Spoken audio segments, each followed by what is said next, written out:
হে আল্লাহ, আমি তওবা করলাম, আমি আর শয়তানের ধোঁকায় পড়ব না। শয়তানের ধোঁকায় পড়ে আমি করোনার দিকে তাকাবো না, গুনার দিকে গুনাহ কাজ করবো না। হে আল্লাহ, তুমি আমারে বাঁচাইও, ওই সেরিঘরের দিকে যেন আর না চাই, আর যাতে গুনার দিকে না যায়।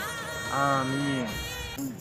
ওখানে তবে করে আসতেছে আমার হাতে ওখানে রেহে বেয়ে যাবা গা খারাপ দেখাইতেছে তোমার এ দেখ, এটা আমার বলতেছে, দেখ। না, আমি দেখুন, আমি তওবা করছি।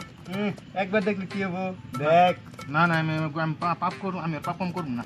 দেখ একবার দেখ কিছুই হবো না দেখ না, আমি আর পাপ করা চাই না, আমি তওবা করে আসছি, আমি ওগুলো দেখবো না। একবার দেখ একবার দেখ একবার দেখ দেখ না, আমি দেখবো না, আমি পাপ হবো। আরেকবার দেখ আসলে তো জিনিসটা খুব সুন্দর, ভালোই তো জিনিসটা। তোর বললাম না জিনিসটা বালা এর লাগে তো আসলে যে ভালাগামি করতে দেখায়া। তুই তো এত নাই তো তবা করলি NANI